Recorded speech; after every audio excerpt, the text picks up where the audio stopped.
उत्तर प्रदेश की राजनीति एक बार फिर बड़े बदलाव के मुहाने पर खड़ी है। 2027 के विधानसभा चुनाव भले अभी दूर हो, लेकिन सियासी बिसात बीत चुकी है। हर पार्टी अपने अपने तरीके से समीकरण साधने में जुटी है और इस बार सबसे बड़ा फैक्टर बनकर उभरा है दलित वोट बैंक। इसी केंद्र में खड़े हैं चंद्रशेखर आजाद, जिन्हें एक ऐसा दावा किया है जिसने पूरे राजनीतिक गलियारों में हलचल मचा दी है। चंद्रशेखर आजाद का कहना है कि अगर अखिलेश यादव उनके साथ चुनावी गठबंधन कर ले तो उत्तर प्रदेश में बीजेपी को सत्ता से बेदखल करना मुश्किल नहीं होगा। सुनने में ये बात जितनी बड़ी लगती है, उससे कहीं ज्यादा बड़ी है इसकी शर्त। जी हां, 403 सीटों वाली विधानसभा में से 200 सीटें उनकी पार्टी को दी जाए। अब देखिए, दिलचस्प बात भी है और काफी पेचीदा बात भी लगती है। दलित राजनीति का ये एक बदलता चेहरा माने जाता है। और देखिए, एक समय था जब उत्तर प्रदेश में दलित राजनीति का मतलब सिर्फ एक नाम होता था, यानी कि मायावती। उनके पीछे काशीराम की मजबूत वैचारिक विरासत थी, जिसने दलित समाज को एकजुट कर राजनीतिक ताकत में बदल दिया। लेकिन समय के साथ हालात बदले और बीएसपी का जनाधार धीरे धीरे कमजोर होता चला गया। 2014 और 2024 के लोकसभा चुनाव में पार्टी का प्रदर्शन बेहद खराब रहा। इससे एक बड़ा राजनीतिक खालीपन पैदा हुआ, एक ऐसा स्पेस जिसे भरने के लिए अब कई खिलाड़ी मैदान में उतर चुके हैं। इसी खाली जगह को भरने की कोशिश कर रहे हैं चंद्रशेखर आजाद। भीम आर्मी से निकले इस नेता ने युवाओं के बीच खास पहचान बनाई है। उनकी छवि एक आक्रामक, जमीनी और सीधे लड़ने वाले नेता की है। यही वजह है कि वह खुद को काशीराम की विरासत का नया दावेदार मानते हैं। अब देखिए, अखिलेश यादव की रणनीति के बारे में बात करते हैं। दूसरी तरफ है अखिलेश यादव, जिन्होंने 2024 के लोकसभा चुनाव में पीडीए यानी कि पिछड़ा दलित अल्पसंख्यक फॉर्मूले के जरिए बड़ा राजनीतिक दांव खेला है। इस रणनीति ने उन्हें फायदा भी दिया और समाजवादी पार्टी उत्तर प्रदेश में सबसे बड़ी पार्टी बनकर उभरी।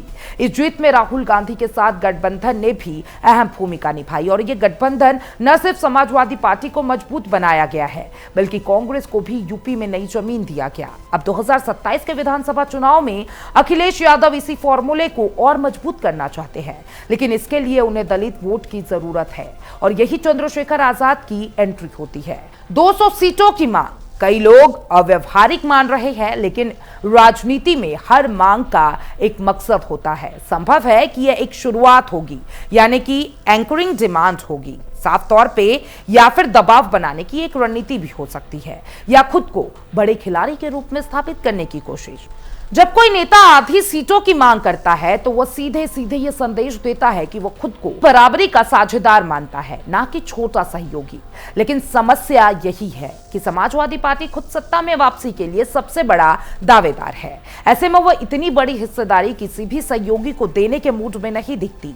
2022 की कड़वी याद यह पहला मौका नहीं है जब चंद्रशेखर आजाद और अखिलेश यादव के बीच गठबंधन की चर्चा हुई हो। देखिए, 2022 में विधानसभा चुनाव से पहले भी दोनों के बीच बातचीत हुई थी, लेकिन सीटों के बंटवारे पर बात अटक गई थी।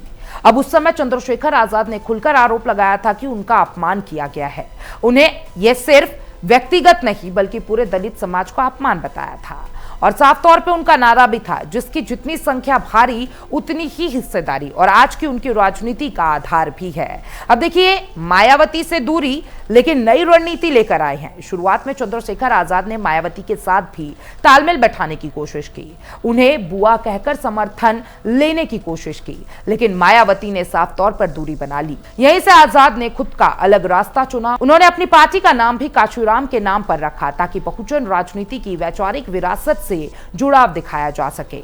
अब देखिए, चंद्रशेखर आजाद का राजनीतिक कद 2024 के चुनाव के बाद और बढ़ गया है। देखिए, सांसद बनने के बाद अब वो सिर्फ आंदोलनकारी नेता नहीं रहे, बल्कि एक स्थापित राजनीतिक चेहरा बन चुके हैं।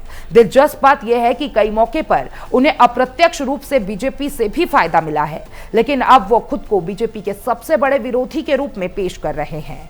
क्या ये संभव है? देखिए, अगर राजनीति को व्यवहारिक नजरिए से देखा जाए तो सपा को दलित वोट चाहिए, आजाद को बड़ा मंच और संसाधन चाहिए।